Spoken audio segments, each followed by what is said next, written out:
Ouça agora uma palavra de vida nova com o pastor Moisés Malafaia. Glória a Deus. Trouxeram a Bíblia, querido? Trouxeram a Bíblia? Abra sua Bíblia lá em 1 João. Vamos dar continuidade a uma palavra que nós começamos há 2 quartas-feiras atrás, né? Mas nós estamos falando sobre 3 critérios que João estabelece aqui na primeira epístola de João, na primeira epístola que ele escreveu, né? 3 critérios de uma pessoa que pertence ao Senhor, né? João, quando escreveu essa epístola, já era um homem muito experiente, não era um garoto, já tinha muita experiência já de evangelho, já era apóstolo, foi um pouco antes dele ir para a ilha de Patmos, onde ele escreveu depois o Apocalipse, né? Então ele já era um homem que tinha uma vivência muito grande, e depois ele escreveu essa primeira epístola, basicamente resumindo, e falou sobre 3 coisas fundamentais para alguém que realmente se diz cristão, que tem que fazer parte da sua vida, amém? Eu queria que nós lêssemos somente um versículo, 2 versículos, capítulo 2, versículos 5 e 6 de 1 João. Aquele, entretanto, que guarda a sua palavra, nele verdadeiramente tem sido aperfeiçoado o amor de Deus. Nisto sabemos que estamos nele. Aquele que diz que permanece nele, esse deve também andar assim como ele andou. Espírito Santo de Deus, obrigado por mais uma vez estarmos aqui diante da tua palavra, que é viva, que é eficaz, que é como uma espada de 2 gumes, Senhor, que penetra a ponto de separar, de dividir alma e espírito. Ó Deus, obrigado, porque é um privilégio ouvir a tua voz. Senhor, fala conosco, nos aperfeiçoa, nos edifica nesta noite maravilhosa, Senhor. Obrigado, Deus, e que mais uma vez eu peço para essa igreja, para a minha vida, para as nossas vidas, espírito de sabedoria e de revelação em nome de Jesus. A igreja pode dizer amém? Você pode ministrar para o seu irmão, ministre sobre a sua vida, espírito de sabedoria e de revelação. Isso, e com amor e carinho, vai para ele e diz: sai, burrice, sai, em nome de... sai para lá, burrice, em nome de Jesus. Glória a Deus. Na primeira quarta-feira que preguei sobre essa palavra, eu falei que o primeiro critério é andar na luz. Fala comigo bem forte, é? Andar na luz. O primeiro critério que João estabelece aqui no alto da sua experiência, da sua vasta experiência como apóstolo, homem de Deus, alguém que conviveu lado a lado com Jesus, depois de vários anos já de igreja, né? Possivelmente João estava ali na igreja em Éfeso, né? Era o principal da igreja, possivelmente nesta época, então não era um cara qualquer, era uma pessoa muito experimentada. Então quando ele falou isso, ele mostrou, olha, um dos primeiros critérios, quando nós lemos essa primeira carta aqui de João, é isso, nós temos que andar na luz. Uma pessoa que é do Senhor tem que viver na luz, é o que diz aqui a palavra de Deus no versículo 5 do capítulo 1, ora, a mensagem que da parte dele temos ouvido e vos anunciamos é esta, que Deus é luz, e não há nele treva nenhuma, não há nele treva nenhuma. Se dissermos que mantemos comunhão com ele e andarmos nas trevas, mentimos e não praticamos a verdade. Se porém andarmos na luz, como ele na luz está, como ele está na luz, mantemos comunhão uns com os outros, e o sangue de Jesus Cristo, o seu Filho, nos purifica de todo pecado. Então a primeira coisa que nós podemos observar aqui de uma forma clara: se você é do Senhor, amado, você não tem pacto nenhum com as trevas. Fala para o seu irmão: amado, olha, as trevas têm que estar fora da tua vida. Diga para ele, ó, as trevas têm que estar fora com a tua vida, fora da tua vida, e tudo aquilo que as trevas representam.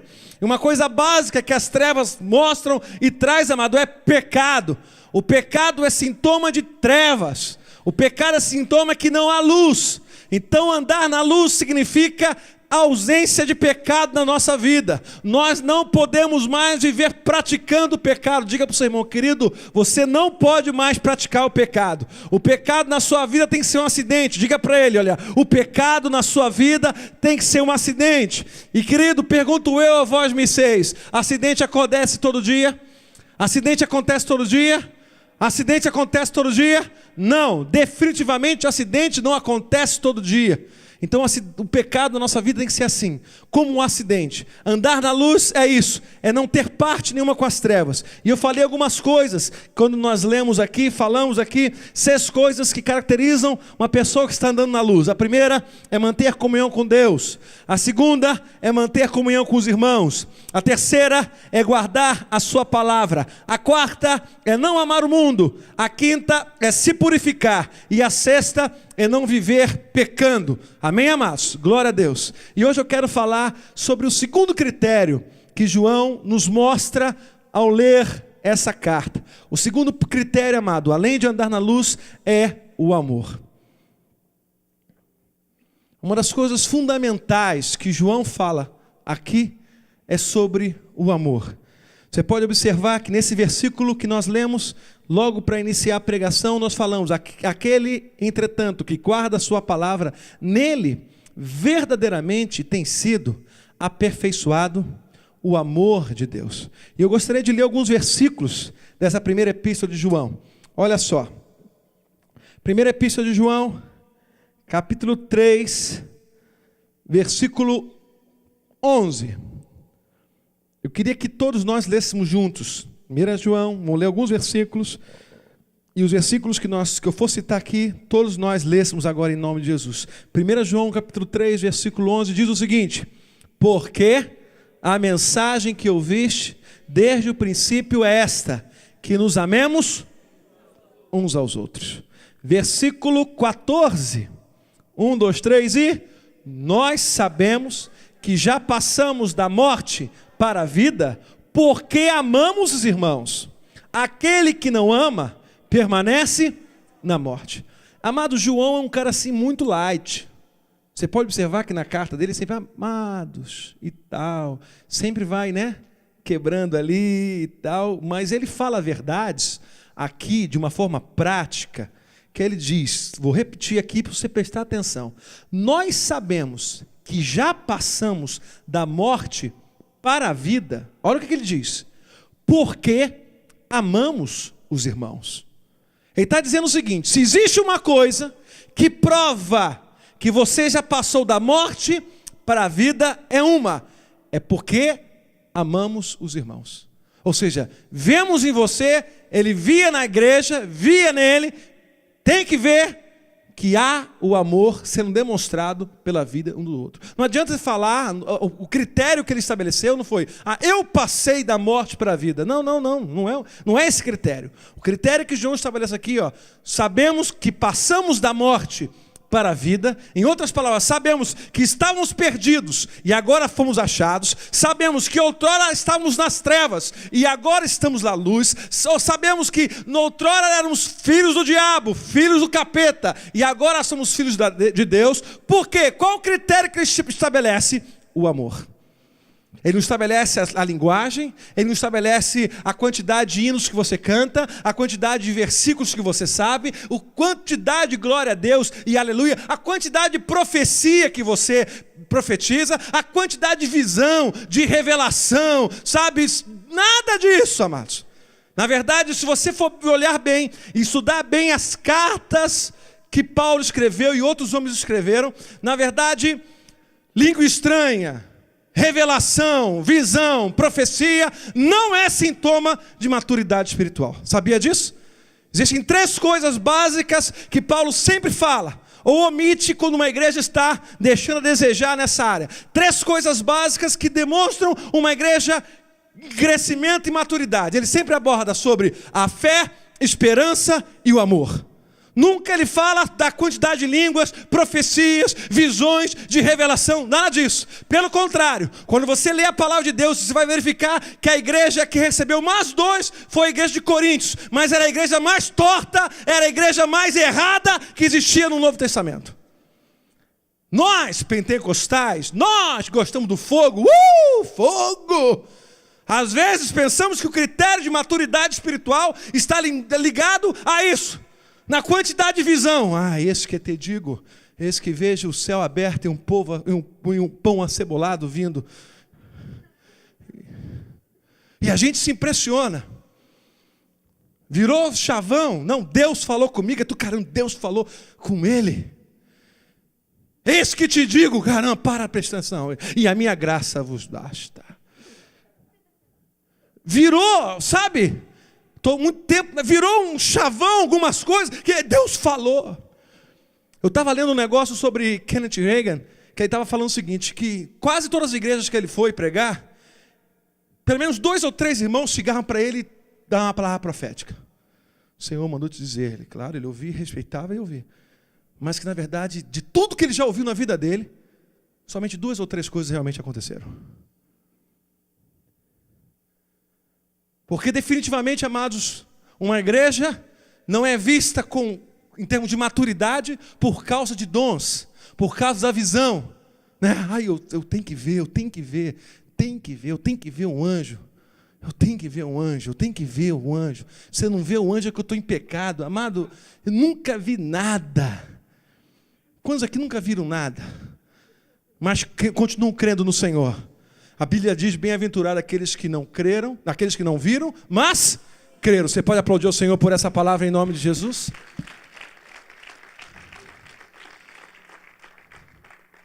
Não tem nada a ver uma coisa com outra. Por isso que João também não usa nenhuma vez esses critérios. E é bom falar isso aqui numa igreja pentecostal como a nossa, que fala balabalaio, né? Lá no Rio de Janeiro saiu um decalque, eu também falo balabalaio. Falei, que isso, cara? Falei, que isso, cara? É pentecostal mesmo isso aí. Isso é pentecostal mesmo. Entende? Não é isso, não é que eu digo, acho que eu... Não é nada disso. Sabe? E João, mais uma vez, mostra isso. Ele fala de andar na luz, de uma vida santa, e fala agora do amor. Do amor. Do amor prático. Não é do amor teórico, de um amor verdadeiro. E está dizendo, olha, eu sei que uma pessoa passou da morte para a vida a partir do momento que ela demonstra o amor. Não é a partir do momento que ela fala em língua estranha, que ela pula, que ela treme, que ela cai, que ela salta, dá cambalhota e... Tem umas demonstrações assim, amado, que a gente vê por aí, que só o sangue de Jesus Cristo, querido. Só o sangue, amado. Só o sangue. A gente não sabe se está numa igreja ou está num centro de macumba, querido. Alguns irmãos que vieram, eu não vi disso, graças a Deus, mas alguns irmãos que vieram, falam assim, está parecendo mais o terreiro que alguns anos atrás eu frequentava. Porque não é esse critério de uma igreja avivada, de uma igreja cheia do Espírito Santo de Deus, não tem nada a ver com isso, querido. Isso é mostrado, mais uma vez eu cito por Paulo, que a igreja mais problemática, que a igreja de Corinto, era que tinha mais dons. Era que falava mais coisas, mas ao invés do dom servir para a edificação da igreja, servia para mostrar, eu tenho mais dom que você, eu sou de Paulo, eu sou de Apolo, e começar a sair o tapa por causa dos dons. Eu falo 58 línguas estranhas, eu falo 59, arrebentei. Mas o que comprova, amado, se você passou da morte para a vida, porque eu já vi um montão de gente, amado, falando língua estranha e que não tem nada a ver com o Senhor. Já vi um montão de gente, amado, que eu nasci em igreja pentecostal, então eu vi muito isso. De repente você vê de uma outra igreja, de uma outra estrutura, mas eu vim dessas igrejas, amados, e vim de igreja, sabe? E vi muita coisa. Muita coisa. Muita coisa. Alguns chavões, o anjo está passando com a bandeja.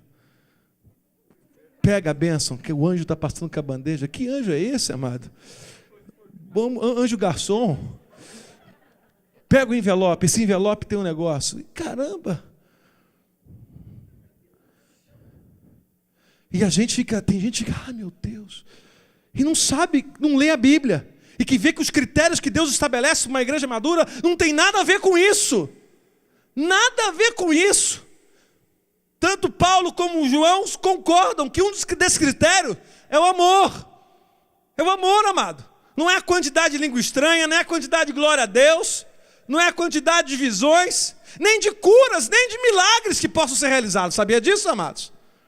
Não é nada disso. Mas um desses critérios é o amor. É através do que você ama, amado, é que você começa a demonstrar se verdadeiramente você tem conhecido a Deus ou não.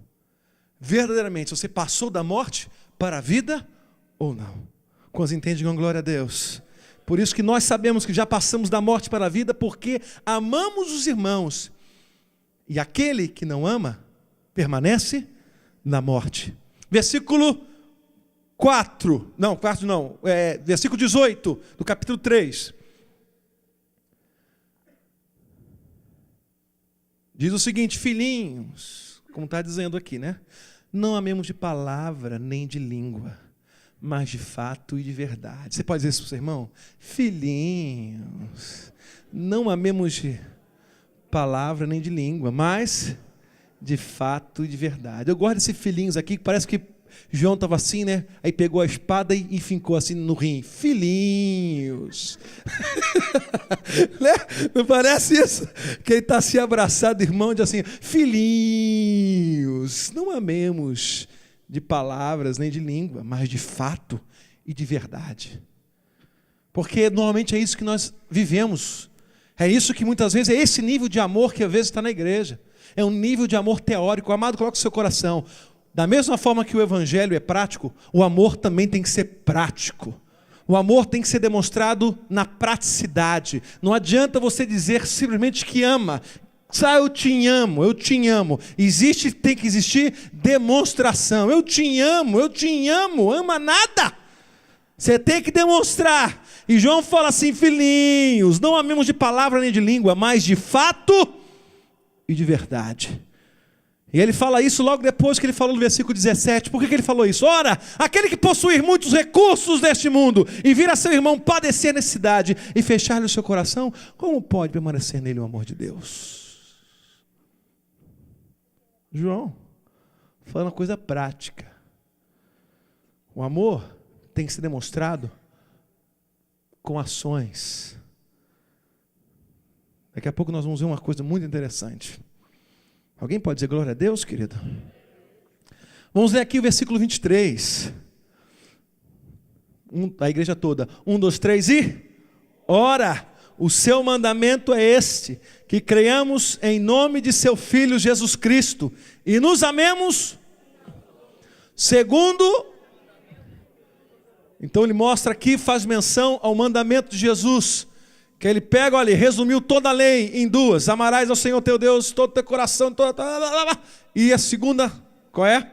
Amarás ao teu próximo como a ti mesmo. Então aqui, João está fazendo menção nisso. Olha, seu mandamento é este: que creiamos em nome de seu Filho Jesus Cristo e nos amemos uns aos outros, segundo o mandamento que nos ordenou. Acabou aí não, olha só, capítulo 4, versículo 6. Olha só o que João diz: amados, 1, 2, 3 e... Amados, amemo-nos. 1 João capítulo 4, versículo 7. Amados, amemo-nos uns aos outros, porque o amor procede de Deus. E todo aquele que ama é nascido de Deus e conhece a Deus. Então quem nasceu de Deus, amado, ama. Existem algumas coisas que são básicas no evangelho. A mesma coisa, quem nasceu de Deus, obedece. Faz parte da sua natureza. Não é que você vai ter que forçar a obediência. Tem que obedecer, sabe? Não. Faz parte. É algo natural. Por isso que ele diz isso. Que quem nasceu de Deus, ama. Não tem que forçar para amar. Eu não estou te amando ainda não, mas eu vou conseguir um dia. A Bíblia fala, querido, porque o amor procede de Deus, e todo aquele que ama é nascido de Deus e conhece a Deus. Amemos uns aos outros, porque o amor procede de Deus. Diga para o seu irmão: amado, o amor não procede de você. Você não tem capacidade de amar dessa forma. O ser humano, nós não temos capacidade de amar dessa forma. Mas o amor não procede de nós, procede de Deus.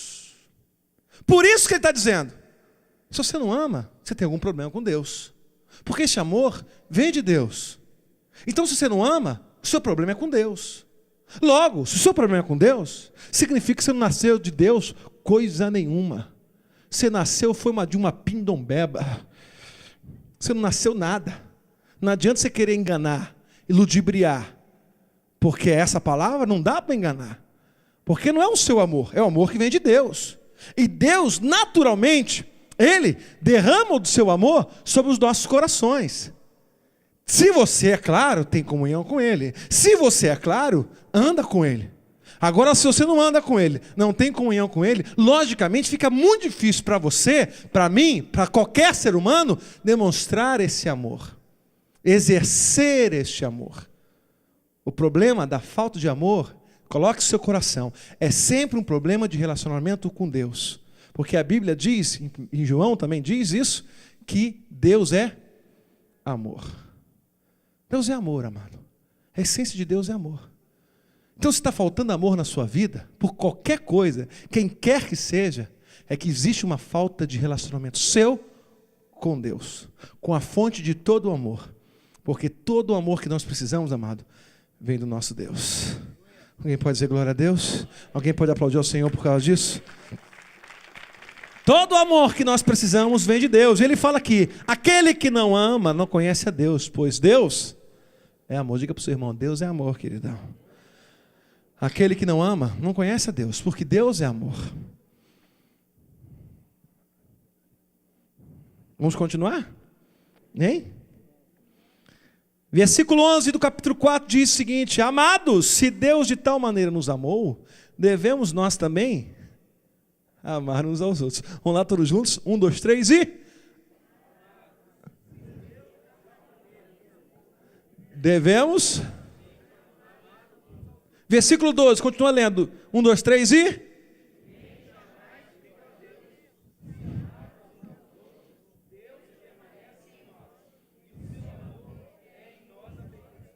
Ninguém jamais viu a Deus, é o que ele diz aqui, ninguém. Mas uma forma de você perceber isso é amar uns aos outros. Deus vai permanecer em você e o seu amor é em nós aperfeiçoado. Bênção, né, querido? Versículo 21 do capítulo 4. Vamos lá, amado. Essa hora não para. Olha só.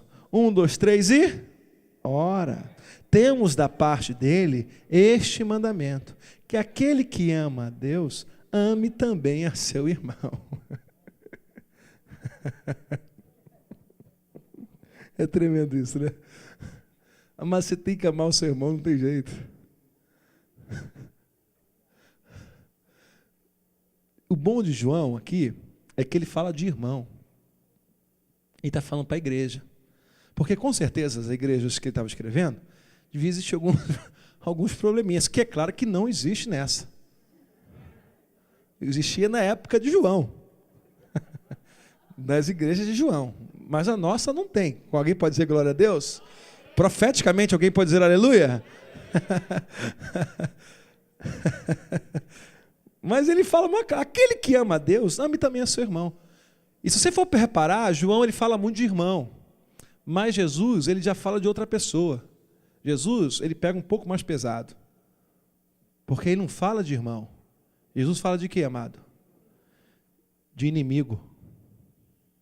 Sabia disso? O Evangelho mostra que nós temos que amar os nossos inimigos. E acredite, querido, é mais fácil amar o irmão. Porque teu irmão não é teu inimigo. Quantos entendiam, glória a Deus? É mais fácil amar o irmão. É que na época de Jesus, a igreja não havia sido estabelecida. Na época de João já havia sido, já era uma realidade. Então João estava mostrando que devia existir esse amor visível no meio da igreja, pelo menos. Tinha que ser algo palpável, algo prático, algo real. Tinha que existir esse amor, como prova de que Deus estava naquele lugar. Amado, amar gente que te ama, amar gente que só faz o que você quer, que te agrada, é fácil. O desafio do Evangelho é amar aquele irmão, de repente, que às vezes é pedrinha no teu sapato.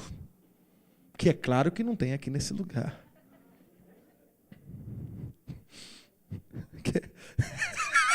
Ei? Fazer o quê? Vai fazer o quê? Vai fazer o quê? Vai fazer o quê? Vai fazer o quê? É amar, querido. Amar a gente que muitas vezes você não sabe? Porque tem gente que na igreja, né, outra igreja, não aqui, que olha assim, eu não fui com a cara daquele irmão. Como é que pode, queridos? Eu não fui com a cara dele. Eu sei, alguém já ouviu isso aqui? Hein? Não, aqui que eu digo assim, já ouviu na sua vida? Aqui não. Entende? Aqui não. Mas a gente percebe isso, né? Na minha caminhada aí, de 36 anos que eu tenho de idade, e já um montão dentro de igreja. Às vezes eu não fui com a cara daquele irmão. É alguma coisa. Meu santo não bateu com o dele?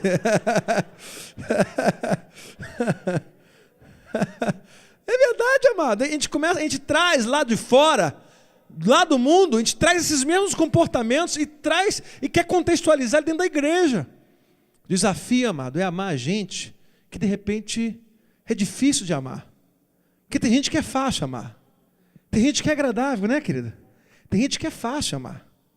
Mas o que Deus mostra nessa palavra é que nós temos que amar gente que também é difícil de amar. Coisa entende? Glória a Deus. Amar a gente fácil é mole, amado. Mas eu quero ver você amar alguns irmãos.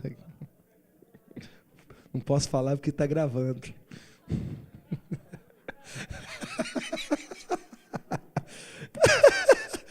Aleluia! Olha só. Para você ver como o amor é fundamental aqui. Acabou não, hein? 1 João capítulo 5, versículo 2, diz o seguinte: nisto conhecemos que amamos os filhos de Deus, quando amamos a Deus e praticamos os seus mandamentos. Então ele está ligando, fazendo um relacionamento. Mas de todos os versículos de João, dessa primeira epístola de João, você pode observar um versículo que eu pulei de propósito e que poderia ser assim a definição de amor, né, estabelecida pelo apóstolo João, é o que está escrito em 1 João capítulo 3, versículo 16, que diz o seguinte: nisto conhecemos o amor, que Cristo deu a sua vida por nós, e devemos dar a nossa pelos irmãos. Engraçado que você teve essa curiosidade, mas existe um paralelo, né?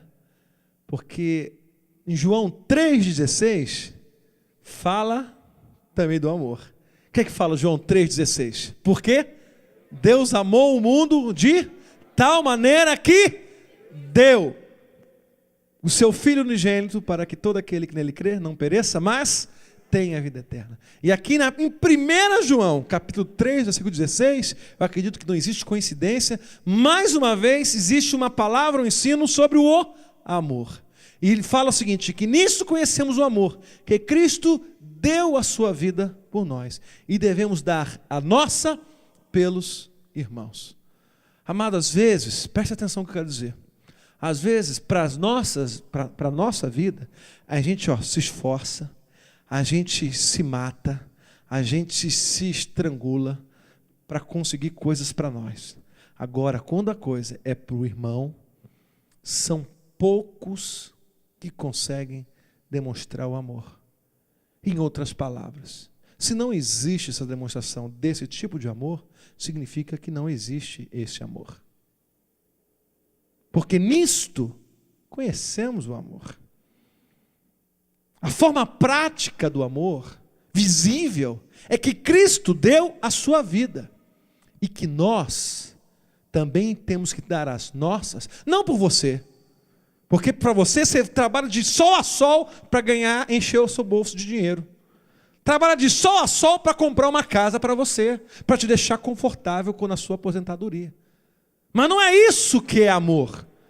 O amor é demonstrado quando você dá a sua vida por outra pessoa. Nisto conhecemos o amor. Que Cristo deu a sua vida por nós e que nós devemos dar a nossa pelos irmãos.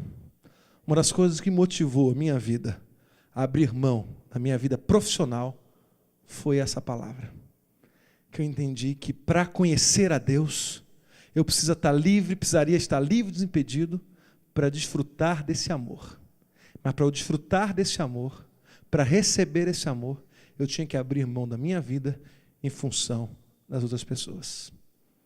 porque seria para mim muito confortável. Hoje, a minha turma na academia está saindo um major no Brasil está ganhando aí por volta de uns 7, 8 mil reais, uma vida tranquila, com plano de saúde, casa, tudo que manda, figurino, tudo certinho, né? Ganhando 7, 8 mil reais no Brasil. Dá para viver um pouquinho bem, não dá? Dá para viver? Não dá para viver? Dá para viver razoavelmente bem, com tranquilidade, com 13º, com um mês de férias, um monte de coisa, um monte de regalia, sabe? Uma coisa, entende? Mas eu descobri que para viver esse evangelho, eu tinha que amar. E para amar, eu tinha que dar a minha vida pelos irmãos. Nisto conhecemos o amor, que Cristo deu a sua vida por nós e que nós devemos dar a nossa. Às vezes pensamos que o evangelho é só traduzido porque Cristo morreu na cruz. É verdade. O mundo fala isso. Nós falamos isso. Mas o grande segredo do evangelho, amado, é que você também tem que estar naquela cruz. Você também tinha que estar naquela cruz. Você também tinha que estar crucificado. Você também tinha que morrer. Jesus só fez uma representação e, na verdade, trouxe sobre ele todo o pecado da humanidade, mas mostrando um caminho que eu e você temos que percorrer. Nisto conhecemos o amor, que Cristo deu a sua vida por nós. Mas agora, amado, a responsabilidade é tua. E nós devemos dar a nossa pelos nossos irmãos. Sabe por que às vezes nós temos muitos problemas? É porque somos concentrados muito em nós mesmos. Quando os nossos olhos saem de nós mesmos e começam a andar mais para o lado, existem uns seres que vivem ao redor do trono. Deus colocou essa palavra agora no meu coração. Existem seres que vivem ao redor do trono. Um é semelhante ao leão, outro é semelhante ao homem, um semelhante ao novilho e outro semelhante à águia. Você lembra disso? Lá em Apocalipse capítulo 4, e a Bíblia fala que eles possuem olhos por toda a sua volta. Também tem olhos para dentro. Amém, amados? Mas muitas vezes o que acontece, eu quero dizer o seguinte, é que em muitas pessoas, os olhos internos, os olhos que só se olham, é os que estão acionados. E muitas vezes os olhos que estão à sua volta, que tem que estar olhando o irmão, tem que estar olhando a necessidade do irmão, para poder praticar esse amor, muitas vezes estão cegos. Só que se você vive ao redor do trono, você tem que ter os olhos para a sua volta acionados, da mesma forma que os olhos para você também. Temos que viver esse evangelho, amado. Um sintoma de uma igreja madura, é uma igreja que vive esse amor. Quando entende, digam glória a Deus. Fala para o seu irmão, não é para sua esposa não, é para o seu irmão. Para sua esposa você tem que fazer mesmo, querido. Tem que fazer mesmo, é a tua obrigação. Mas fala para o teu irmão, amado, preciso te amar melhor. Preciso te amar mais. Eu preciso te amar melhor. Esse meu amor está meio fajuto. Esse meu amor está meio fajuto. Esse meu amor está meio, sabe, meio mandrake. Esse amor está meio mandrake, amado. Tem um amor assim de domingo à noite. Né? De domingo à noite. Eu quero dizer para você aqui, amados, aqui nós não somos uma sociedade que se reúne às quartas-feiras à noite e ao domingo de manhã e de noite. Não, existe um compromisso. Nós somos uma igreja, a coisa entende, glória a Deus. Nós somos uma representação pequena, é claro, mas fundamental do corpo de Cristo, da noiva do Cordeiro. Nós somos a igreja, a expressão aqui na terra do que Deus mostrou através de Jesus, do que seria o reino de Deus. Nós somos isso, amado, a expressão do reino de Deus aqui na terra, e temos uma responsabilidade. O mundo vai ter que ver Jesus é através desse amor, é através disso, amado. É por isso que muitas vezes a gente prega o evangelho, fala e esperneia e geme, arranca o cabelo, e tem gente que não dá nem a mínima para a palavra. Sabe por que não dá? Porque por mais que o pregador, o pastor, seja quem for, está trazendo a palavra com ênfase, com intensidade e tal, o que acontece no dia a dia? Ele olha para o irmão, aí está vendo a vida do irmão, aí tudo que parece que o pastor pregou cai por terra, porque o irmão está vivendo outra coisa que não tem nada a ver com aquilo que ele está pregando. E chega do domingo e está um carinha santinha. Diz que eu amo seu irmão, te amo. Mas no dia a dia, amado, ele não demonstra em nada esse amor. Tem muita gente que não vem para a igreja por causa disso, querido. Por sua culpa. Por culpa daquelas pessoas que não vivem esse evangelho como deveriam viver.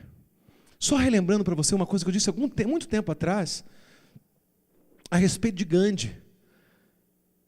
Gandhi, uma vez perguntaram para ele, e perguntaram: o que você acha de Jesus?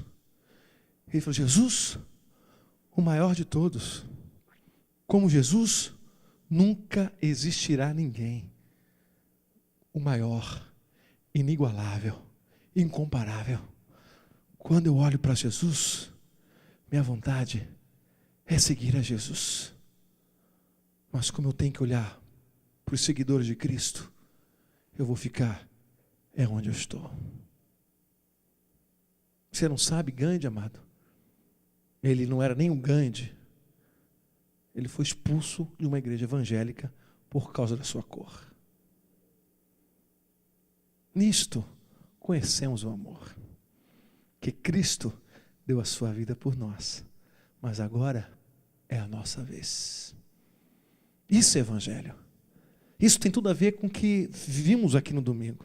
Missões é isso, amado. Ninguém faz missões se não estiver disposto a morrer por causa do evangelho e morrer para que de repente uma vida receba a luz do evangelho.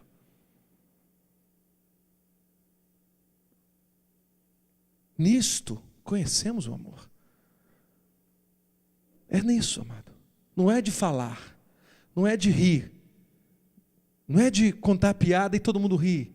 Sabe, isso é legal, essa comunhão é legal, a gente rir, brincar, mas não é nisso que está o amor. O amor está em algo prático. Não significa também que você tem que fazer, abraçar o mundo inteiro. Não, não é isso. Mas aquilo que tiver na sua mão para fazer, e você puder fazer, faça. Por isso que a Bíblia fala que aquele que pode fazer o bem e não faz, peca. Sabia disso? Está escrito na Bíblia? Que aquele que pode fazer o bem e não faz, peca. Está em pecado. O pecado, amado, não é só adultério, não é só mentira, não é só fornicação, não é só roubar, não é só matar. Não é nada disso não. Tem outras coisas que muitas vezes nós praticamos e achamos que estamos vivendo uma vida santa e que não estamos não. O amor e fazer o bem é algo prático. O amor, segundo a palavra de Deus, é muito mais do que um sentimento. Nós, pela nossa cultura latina de ver novela, ficar vendo novela, novela, que legal, novela, e o beijo e tal. É que temos aquela cultura que o amor é um sentimento. Para Deus não é não. Ele dá uma ordem: amai-vos uns aos outros. Ou seja, ele dá uma ordem. Não é um sentimento, é uma decisão. Não é um sentimento, é uma decisão. Vou fazer. Como o apóstolo Paulo fala na segunda carta aos Coríntios, se não me engano, no capítulo 2, ou primeira ou segunda: eu decidi uma coisa a saber, Cristo e este crucificado. Ou seja, eu optei, eu decidi isso da minha vida e não vou mudar mais. O que falta nas nossas vidas, amados, para demonstrar esse amor de uma forma prática, é uma decisão. Vou fazer, vou decidir isso e acabou. E acabou, não vou ficar, mudou o tempo, acabou. Não, em nome de Jesus. A igreja do Senhor tem que ser uma igreja decidida, uma igreja firme nos seus propósitos, em nome de Jesus. Uma igreja que sabe onde vai chegar, sabe o que ela quer. É uma questão de decisão. Amar, amado, é muito mais do que o sentimento. É uma decisão. Uma decisão. Porque a demonstração de amor não é você chegar assim para o teu irmão: tá tão lindinho, que gracinha, juiz, lindo, tão lindinho, tá tão não, amado, não é isso. Jesus não fez isso com ninguém, querido. Jesus não fez isso com ninguém. Sabe, Jesus não fez isso com ninguém.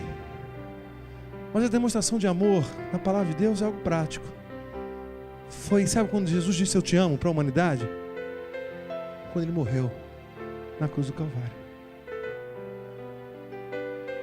Você pode ler o Evangelho? Eu não sei, Gilberto aqui, conhecedor profundo da Bíblia, aí, o Guinaldo, os homens aí. Mas eu não sei nenhuma vez assim que Jesus chegou assim, não me lembro. Deve ter tido, mas agora não me lembro. Ou seja, não é algo corriqueiro que Jesus tirou para você, para alguém e falou assim: eu te amo, eu te amo, eu te amo. Já viu alguma vez Jesus fazendo isso? Hein? Você viu alguma vez Jesus fazer assim para alguém? Te amo, te amo, te amo. Você viu alguma vez Jesus fazer isso? Você se lembra de alguma passagem? Pode existir, mas não é corriqueiro. Não é algo comum. Porque a demonstração de amor para Jesus não é esse eu te amo que muitas vezes nós estamos acostumados. Igual namorado. Diz que me ama. Diz que me ama. Diz que me ama. Diz que me ama. Diz que me ama. Diz que me ama. Me ama. Me ama. Diz, não falou que me ama. Diz que me ama. Diz que me ama. Não, vou desligar. Não, desliga você. Não, vou desligar. Desliga você. Não, vou desligar não. Diz que me ama. Diz que me ama. Diz que me ama. Você tem que dizer que me ama. Me ama, me ama, me ama, me ama. Diz que me... É verdade ou não é, amados? Faz parte da sua cultura. A gente se engana. Aí o cara vai. Tremendo 7-1 diz: eu te amo, minha princesa, eu te amo. Tu sabes. Tu sabes que eu te amo, minha princesa. Aí, ele me ama nada. Porque amor, amado, não é por palavras, não é de língua, nem por palavras, mas de fato e de verdade. Jesus disse que amava a humanidade na cruz, quando ele morreu, deu a sua vida. Nisso conhecemos o amor, que Cristo deu a sua vida e que nós devemos dar a nossa. Quando é que dá amor aqui na igreja? Um aspecto prático. É quando você está cansado. Pô, vou estar na igreja lá, tem que estar ajudando lá, vou lá. Está cansado. Mas é nisso que conhecemos o amor, amado. Não é, não, hoje não vou, não, que eu estou cansado. Não tem amor nisso. Entende? O amor é algo prático. Algo demonstrado. Exige sacrifício. Fala comigo essa palavra, sacrifício. Amor é sacrifício.